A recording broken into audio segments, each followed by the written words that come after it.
Hi, I'm Carmen Baskoff. And I'm Lydia Brown, and we're producers of Where We Live.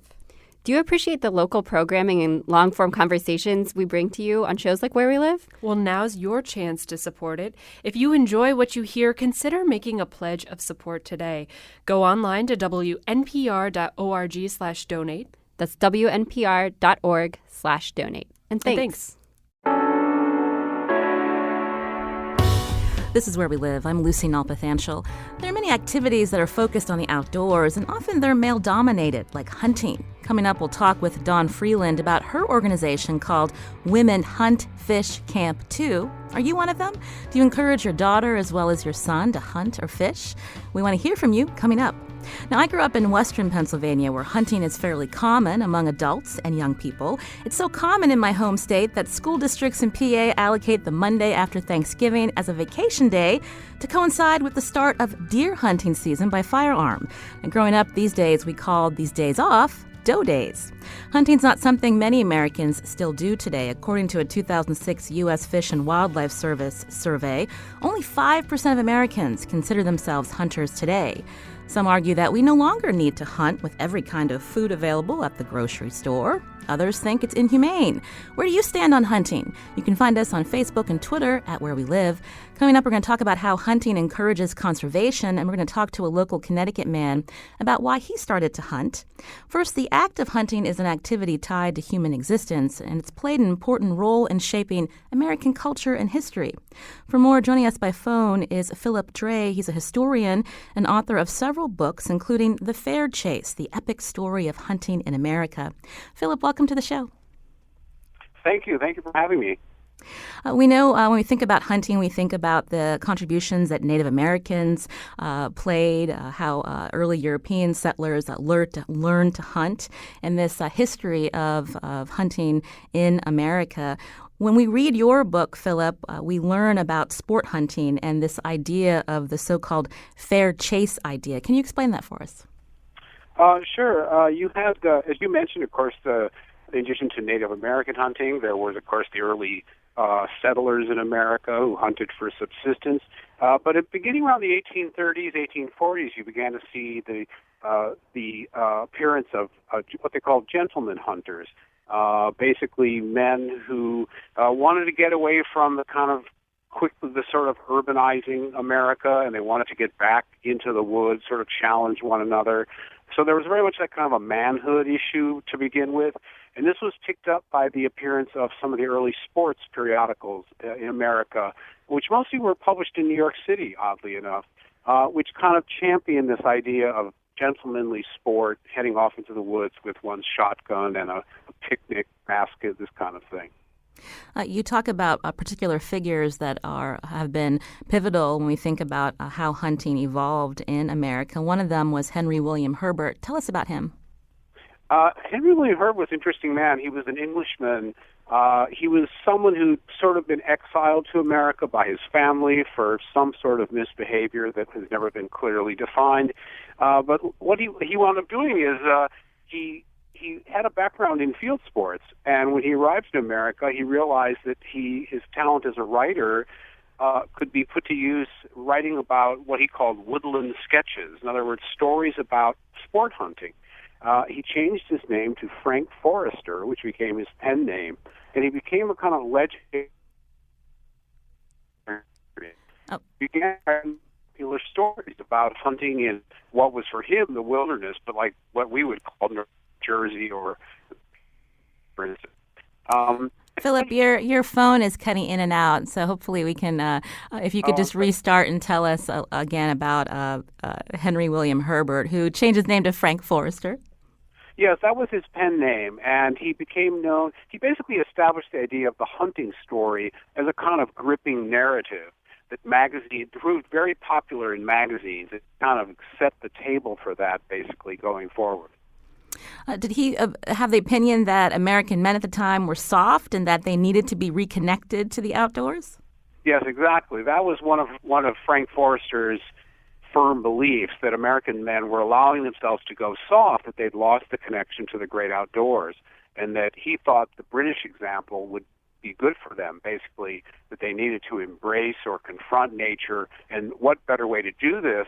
At that time there was no professional football, baseball, or other recreations. What better way than to go out into the woods and bring home dinner? Now, when the hunting fad became more popular, how did that impact wildlife populations? We hear about how close the American buffalo became to be decimated. Yeah, no, it's interesting, too, that the hunters, and that's really where the fair chase ethos comes in, because interestingly enough, hunters from very early... Philip, are you there? So it looks like Philip Dre, we're having trouble hearing him because he is joining us by cell phone, those pesky cell phones. I wanted to bring into the discussion because part of why we wanted to do the show is not just to focus on the history of hunting in America, but to hear from people who actually hunt today. I said earlier in the show that hunting is on the decline. About, I think it's 5% of Americans hunt. But one of them is in studio with me, and his name is Aaron Snow. He was raised in Connecticut. And Aaron, welcome to the show. Thank you for having me. Good morning. So we were learning a little bit about the history of hunting. Hopefully we can get Philip to back on the line. But I'm curious, I would mention when I grew up in Pennsylvania, I knew a lot of people. My family, actually, we didn't hunt, but a lot of my classmates grew up in families that hunted. Is that how you got introduced to hunting? No, actually not exactly. My wife's family was certainly hunters, and a lot of them are European. Some of them are based in Michigan. My brother later joined as a journalist and as an editor, the staff of some of the more popular outdoor magazines. So he brought me into some of it as a sort of peripheral interest. But ultimately, I spent most of my time in the woods hiking, fishing, doing just sort of normal outdoor stuff, feeling very connected to it. And later, in about my mid-20s, I came to the conclusion that I felt that if I was going to continue to eat meat, and participate in that there would be some value in trying to harvest an animal myself and see if I could be honest about that. And the initial time that I went out hunting, I actually found it to be a little difficult and very emotional, but also very rewarding.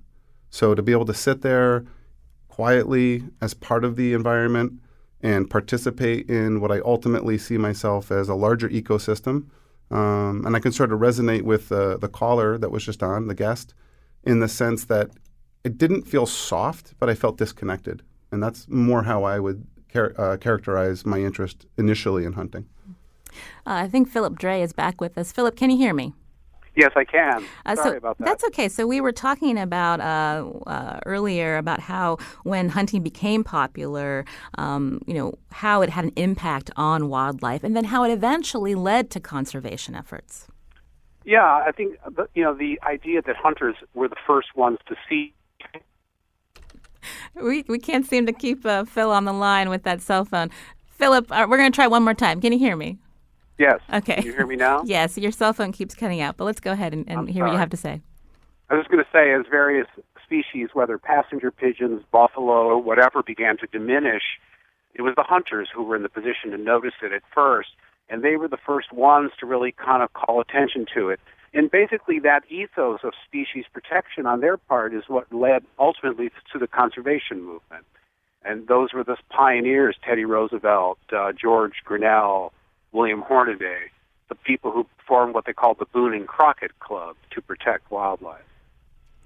Before we let you go, Philip, I did want to ask you, when we talk about this idea of true sportsmanship and conservation, there were laws that were passed that impact conservation efforts today, that being the Pittman-Robertson Act of the 1930s. Can you explain that for us? Yes, that was basically what that is an excise tax on hunting equipment. That was put in place in the early 1930s and has proved hugely beneficial to conservation efforts. And it's still in existence. It's a way of taking money and giving it to the states, apportioning it to the states for conservation efforts. And the Pittman-Robertson funds have been a real mainstay. They're not, the legislatures can't really tinker with them, and so the money goes directly to conservation forces. It's been a great example, really, of the way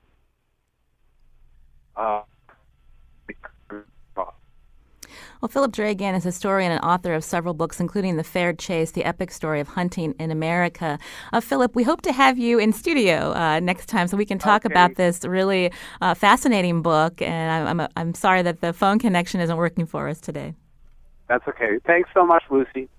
Again, this is Where We Live. I'm Lucy Nalpathanchel. Today we're talking about hunting, and we want to hear from you if you're someone who does choose to hunt, and we want to know how you came to be involved in this activity, this sport. Later on, we're going to talk about efforts to encourage women and girls to hunt, but I wanted to go back to our in-studio guest, Aaron Snow, who grew up in Connecticut. He was telling us a little bit before he went back to Philip about what led him to start hunting, and you mentioned that first time that you went hunting, there was emotion involved. I'm curious if you could walk us through what were some of the things that you were thinking about the first time that you were able to, was it a deer that you were able to get? It was a deer. It was actually on what turns out to now be my wife's grandmother's farm in Michigan.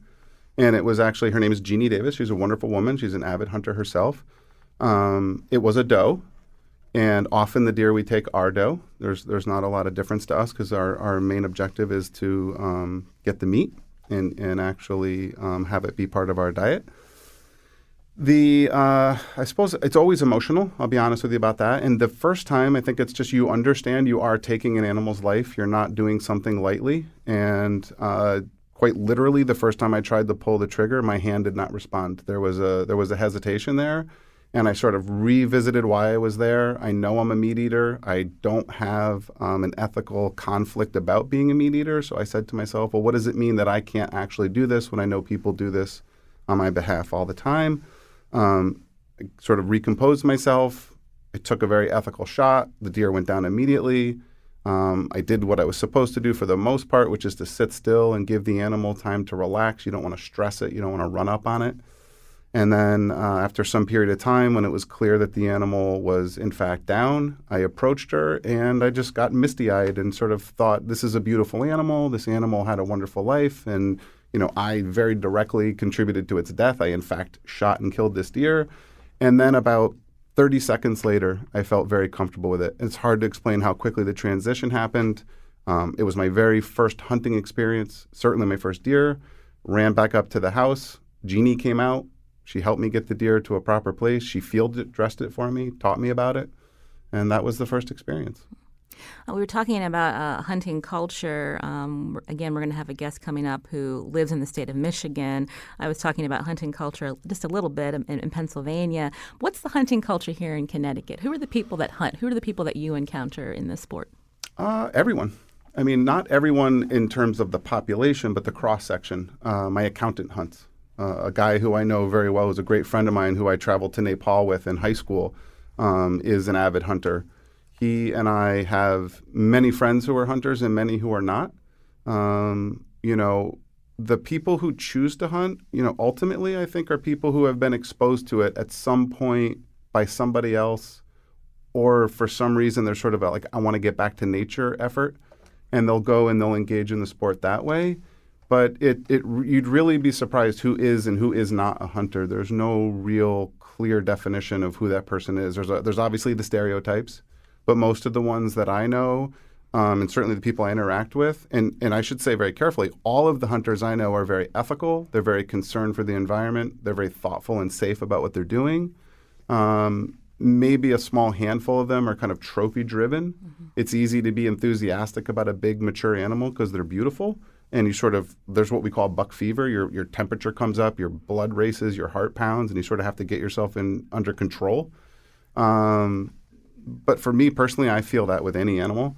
So I would say really everyone hunts in terms of the demographics. And I'm encouraging my daughter, who doesn't need very much encouraging, to join me when she's old enough. This is Where We Live. Aaron Snow is a Connecticut resident who hunts, and we want to hear from you, too. Again, are you a hunter? What brought you to the sport? And what are the misconceptions out there about hunting today? We're going to talk more about that after the break. We're going to take your calls, too. Find us on Facebook and Twitter at Where We Live.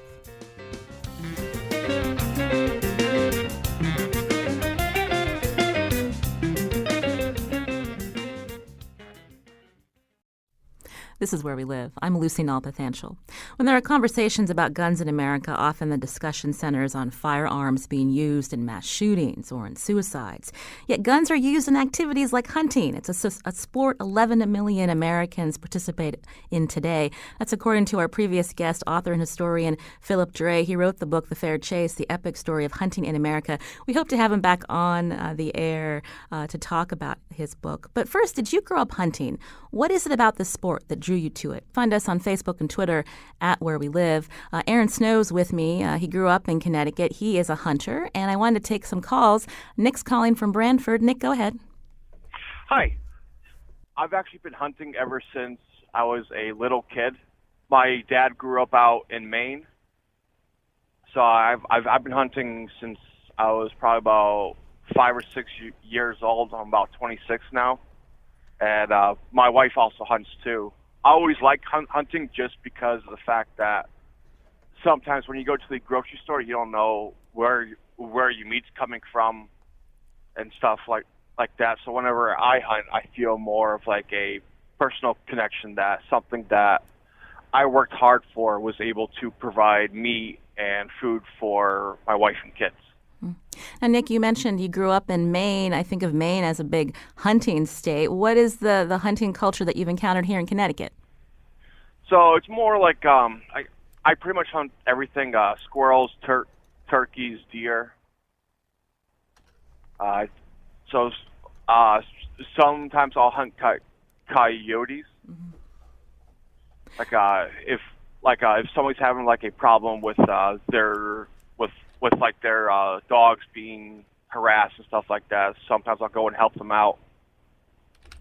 Well, thank you, Nick, for calling in again on Where We Live today as we talk about hunting. I want to go back to our in-studio guest, Aaron Snow, who began hunting, was it in your 20s? Is that what you said? Yeah, I was about my mid-20s. Mm-hmm. When we think about misconceptions of hunters, what are some of the ones that you come up against, Aaron, or you've heard from others that you know? Well, I think generally there's a sense that people aren't safe, that they sort of have a disregard for the animal and maybe the other people who want to enjoy the woods. You know, I don't spend a lot of time in these conversations, but when I find myself in them or I see some social media discussions that I look at sort of from the sidelines, there's a lot of competition about, you know, who has the right to be in the woods. You know, we as hikers should be able to go out there and feel safe, which of course I support and agree with, and I think for the most part that they actually are. Again, I'll reiterate, the folks that I've ever hunted with directly or who I discuss hunting with are very clearly concerned with their own safety, the safety of the people they're hunting with or near, neighbors, property, you name it. So I think that's probably the biggest misconception.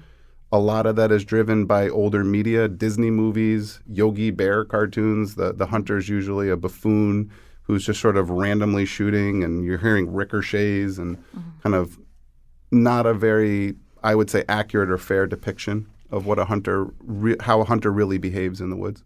When you mention social media, I have to bring up photographs that people react very strongly to, especially if these are quote-unquote trophy hunts in African countries. I mean, what's your take when you see that conversation happening online, when people, you know, do believe it's inhumane? I mean, to genericize it, I would say it's like most conversations online. It's ill-informed. It sort of exposes ignorance on both sides. I think it also highlights the impatience that each party has with the other in terms of truly wanting to understand their own the perspectives that people are bringing to those conversations. You know, as it relates to things like trophy hunting in Africa, I personally don't engage in that. I don't particularly have a judgment about it. What my sort of superficial and at times slightly deeper sort of research shows me about that, though, is the animals that are being hunted typically by Westerners, usually for hire. You know, they're paying to be there, to be guided or to have the access to the tag or whatever else. Those folks, you know, are actually dispatching animals that the local population rightly sees as a nuisance or as a literal threat. You know, and a single elephant can wipe out a farm for a property owner in a day. There are times when the animals themselves, they're not, we take a very Western perspective. We see these animals on TV. We only see their beauty. We only see their gentle side, little Attenborough-esque, perspective on it. But ultimately, these animals, they are not that kind of animal to the people who live there. These are animals that are still beautiful in their eyes. Often they're protein to these people, but often they are literally a threat. That's so there's more to it, I guess, is what I would say. It deserves more thought, more consideration, and more time, like most things on social media. Fritz is calling from Lyme. Fritz, go ahead. Yes. Hi, good morning. Good morning. I just wanted to add to the perspective about when you're hunting, how you become part of nature. I'm a stalker, and so I don't sit. I move through the woods. And in order to successfully hunt that way, you have to be something other than human in the woods. You cannot be perceived by the animals around you as human.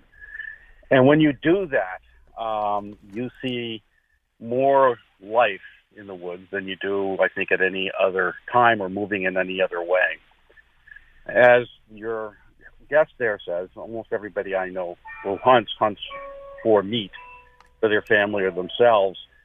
And when you hunt for meat and you're hunting in a way where you're becoming part of the woods, the actual killing of an animal, say a deer, is a period on the end of a long sentence or even a paragraph.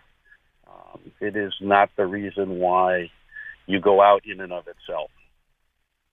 Well, thank you, Fritz, for your contribution to our conversation. I wanted to add another perspective, too. Jack's calling from Norwich. Jack, go ahead. Well, I'm a hunter. I didn't grow up in a family that hunted. I had a friend who was a hunter, and he indoctrinated me into the sport. And I started with bow hunting back in the mid-'70s when it was mostly primitive, meaning recurve bows, long bows. Compound bows were coming into being, but I used a recurve bow. Anyway, I've gone to Maine hunting. I'm going to Wyoming this November for pretty much the month of November to hunt elk. And it's just a great sport. And one thing I want to say is I don't like watching the TV shows that have all this deer hunting and big game hunting. They make it look so easy. And the commitment that you have to make to enjoy the sport and being out in the environment is so much more than what you watch on TV and them showing you, oh yeah, this is so easy. And it's really not. And being emotional as well, taking the life of a beautiful animal is very emotional. Well, being a subsistent hunter, that's, I think all encompassed in the sport. Well, thank you, Jack, for your perspective. We've just got a couple of minutes before we go to break. I wanted to go back to our in-studio guest, Aaron Snow. We heard Jack talking about, again, this connection with nature. That's something that you mentioned, too. And it's not as easy as it looks when it's portrayed in movies or on television. And in a way, our hunters in the state, almost like citizen scientists, because depending on what you're able to kill during hunting season, a lot of the information will go back to the State Department of Energy and Environmental Protection and to look at animal population in the state. That's correct. Excuse me. Yeah, there's a whole bunch going on there. One, when you sign up to be a hunter, there's the business about the money going to conservation that your initial guest talked about. There is the fact that when you actually take an animal and you go on, typically these days, to the online tagging system and you indicate, what was it, an antler or an antlerless deer? How did you take the animal? Was it with a bow? Was it with a rifle? What time of day? Where were you? All the way down to the parcel. All of that data goes back and is invaluable to the people making those decisions and working on conservation. I would agree with that. And we were thinking, when we think about deer as vectors for Lyme disease, how does that impact when hunters are going out during deer season? Are there other diseases that impact deer and getting that information out there, but also in the sense of then taking that meat back to your family? Is that a concern? There's other diseases that deer have as well. Sure. There are some diseases. We have bovine tuberculosis. We have chronic wasting disease. There is obviously concern with any disease about how that would ultimately be transmitted to somebody who's consuming that meat. There isn't a lot of evidence that shows that any of that is actually a problem.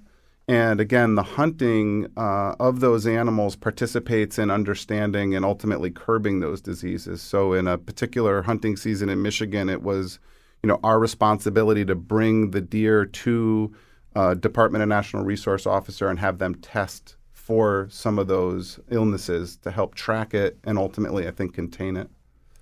Before we go to break, I just wanted to bring up in the state, the past few years, there have been fierce debate at the Capitol from citizens who either agree or disagree with the idea that Connecticut should open up hunting of bears. I think Connecticut's one of the few states in this region that doesn't allow bear hunting.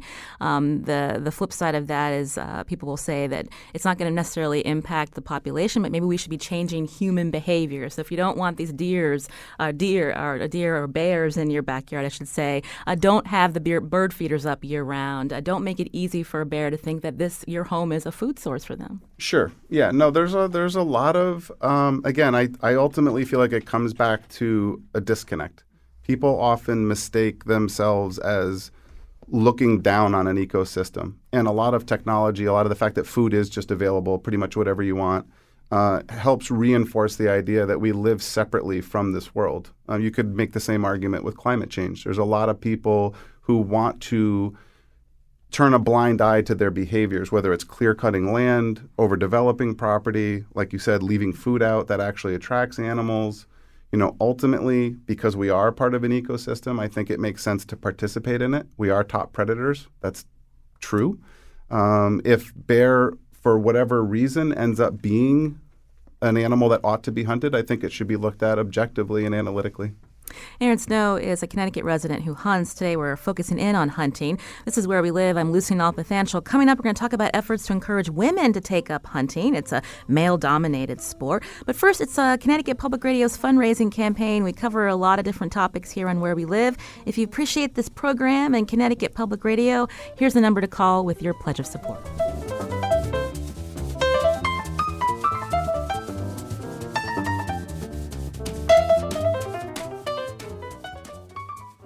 Hi, I'm Carmen Baskoff, here with Lydia Brown. And we're taking a quick moment to ask you to think about why you love public radio. If you're listening right now, you're probably a fan of local programming like Where We Live. Each week, we work hard to put together shows that connect you to the issues, events, and people in our state and our communities. If you appreciate this work, we hope you'll become a part of this community that's Connecticut Public Radio.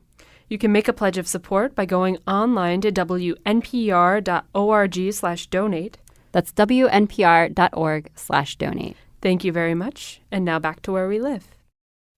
This is Where We Live. I'm Lucy Nalpathanchel. Now today we've been focusing on hunting and learning more about the people in our own state who choose to hunt. One of them is in studio with me, Aaron Snow. When we think about hunting, it's a male-dominated sport and activity, but there are some who promote this activity among women and girls.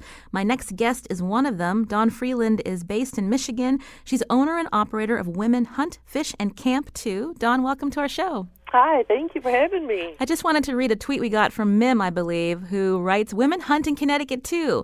I'm looking forward to October 20th, opening day for small game and upland birds here. I will be out with my dogs and all the great friends I have made while hunting." So, Dawn, I'm curious, what led you to hunt? Oh, boy. It's not just one thing. There's several different thoughts and ideas had come along the way.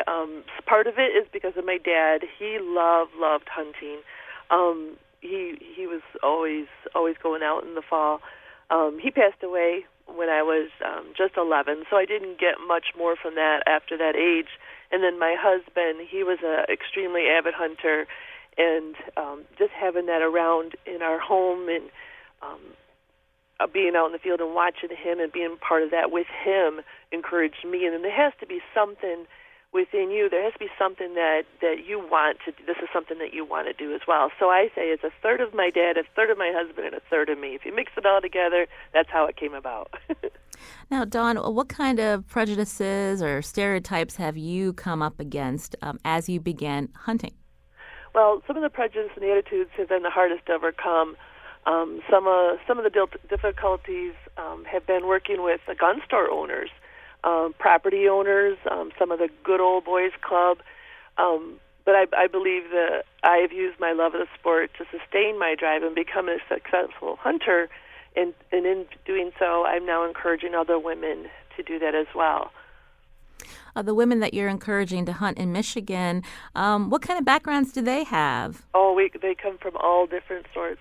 Some have been raised with hunting since they were just little girls, maybe rabbit hunting and moving on small game up to the bigger game, of course.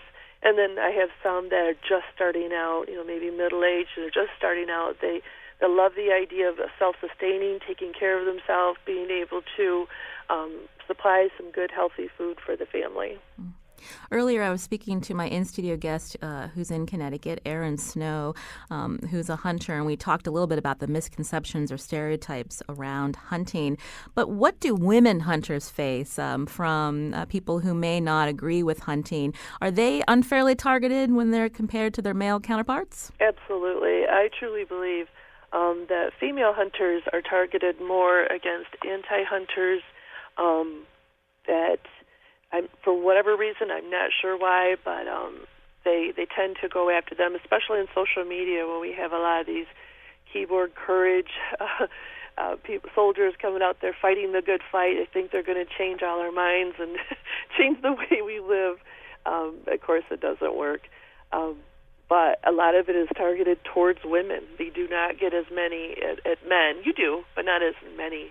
More women are picked on, I would say. Have you personally experienced that? I've gone to your website, and you have lots of pictures of things that you've been able to kill while hunting. Yeah, when I first started my business, I had received quite a few. Oh, if I didn't get a death threat daily, then I wasn't doing my job. It means I've struck the chord with somebody and they've noticed what I've been doing. But at the beginning, like I said, I got it quite a bit. I just learned to just block them, report them, delete them, and as soon as I knock that right off my social media, it tends to take care of itself. The longer I leave it there, or even if I wanted an open dialogue, it's just not going to happen. Erin, you mentioned earlier you have female hunters in your family. This is something that you are teaching your daughter to also do. How do you respond when you hear what Dawn is saying about some of the things that she and others have come up against? It's not surprising. I think people feel like picking on women is easier to do, which is a problem we have across the board. So the fact that she might take a little bit more heat from anti-hunters doesn't come off as terribly surprising. It's disappointing and disheartening. As far as my daughter Olive, she doesn't really need encouraging. It's whether or not she's been discouraged, which I think is really what goes on. I think both young boys and young girls understand and see, especially if they're lucky enough to experience the process of hunting, which one of your callers commented on is a year-round thing. You're looking for sign. Maybe you're grooming your own property to promote certain kinds of animals. You're thinking about how they move. You're studying all that stuff. And, from the very beginning, my daughter was enthusiastic to participate in, sort of the post-harvest activity, which is where the work starts, really. Now you have this animal. You have to very carefully treat the animal in a way that it ends up remaining healthy food for you. You need to field dress it properly. You need to get it either to a butchering station, or in our case, we butcher it as a family. My wife participates in it. She is fantastic in the kitchen across the board, and for whatever reason with the game meat, she's a wizard. And so my son Eli, my daughter, they have very sort of fluidly and effortlessly engaged in that process as well. And again, I think it's a matter of are the sort of pressures in society pushing people at an early age away from this, or allowing them to do what I think is very natural, which is to move toward it. So yes, I definitely want my daughter to hunt if she wants to, But again, I think that's a matter of either holding her back or letting her do what she would normally want to do. I know hunting laws vary from state to state. So how do laws, I guess, discourage? I mean, I'm wondering about the Connecticut law. I read somewhere that the younger a child starts going with their parent or parents to hunt, that can then foster a lifelong passion or interest in hunting. But if it's delayed by the teens, you may not be interested and you may never pick it up. Aaron, I'm curious about Connecticut's law. Yeah, I think Connecticut's laws are unfortunate. They require children to be much older than they need to be to actively participate in hunting. And so unless you make a concerted effort to bring them with you, mainly as spectators, I mean, they can't actually do the hunting part, but they can sit with you. They can participate in looking for animals. Last year, my son was the one who spotted a beautiful 8-point buck coming out of a stand of Christmas trees. And I was looking over my shoulder at the wrong thing, trying to figure out what I was hearing. It turned out to be turkeys. So, that was a wonderful experience for him. But I think it's true that if kids are kept away from that, they develop other interests. And by the time they're actually legally allowed to come out and hunt, they've just moved on to other things. Dawn Freeland's also with us. She's a Michigan-based owner and operator of Women Hunt, Fish, and Camp 2. Dawn, how is the hunting community, would you say, today more receptive to women than when you first started? Oh, absolutely. It has changed, just like I said, even in the 8 years that I've owned Women Hunt 2, it has changed greatly. And, of course, I was hunting long before that. It has been widely more accepted. It is just becoming more of the norm. Some of the businesses, the companies are even taking notice and making more of the outerwear for women, gearing it towards them. Some of the gun manufacturers are changing some of the weight, the stocks, the length, the barrel length, changing it up for women so that it's more readily available. We have more options than we ever have. We're getting a tweet from a listener, Ben, who writes, hunting is unnecessary and cruel. Just take a photo of the animals instead of killing them. Dawn, how do you respond to that sentiment that's out there? Well, I would be starving if all I have is a pitcher for dinner. I need to have some substance on my plate. And the whole point of all of this is, again, to feed the family. It's a good, healthy, nutritious, organic meat. In our home, we rarely buy meat other than chicken and perhaps lunch meat. For the most part, everything that we have taken afield. Aaron, did you want to add anything? I couldn't agree more. I mean, I think a couple things about that. One, saying that something's unnecessary, therefore you shouldn't be allowed to do it, would eliminate a lot of the things we do. We do a lot of things that aren't truly necessary. But I would also take issue with the fact that it is or isn't necessary. Deer population is, a problem, quite frankly, and ethical hunting is one of the ways that we can check against that. And also, as Dawn points out, the food is healthy. We see it in the same way that we see keeping our chickens, having bees, taking some of the chickens for meat, having their eggs, having a vegetable garden. It's part of a larger construct. There's a lot of benefit that comes from hunting, not just the actual taking of the animal and the impact on the populations, but the experiences out there, to be out there in nature and actually witnessing what it is that's at stake when ecosystems disappear. So I don't have any animus toward the guy who tweeted that, but I would argue that he should educate himself further and look deeper at the issue. This is Where We Live. Today we're talking about hunting. Our guest, Aaron Snow, who's a Connecticut resident, and Dawn Freeland, who lives in Michigan, owner and operator of Women Hunt, Fish, and Camp 2. Cliff is calling from Farmington. Cliff, go ahead. Hi. I wanted to talk about my one and only hunting experience, which was out with my brother, who at that time was a hunter. I shot a bird. He dropped down from the tree. It was a shocking thing. I went over, examined the bird, and there was this one little piece of metal in his head. And the feeling that came over me, and I'm not an anti-hunter, except for myself, the feeling that came over me was horrible. It was, this just seemed totally sort of unnecessary and left me with a really bad feeling. So that was the last time I ever hunted. I still can feel bad about it when I mention it. So I'm also a photographer, and I've had wonderful experiences photographing nature, including deer and moose.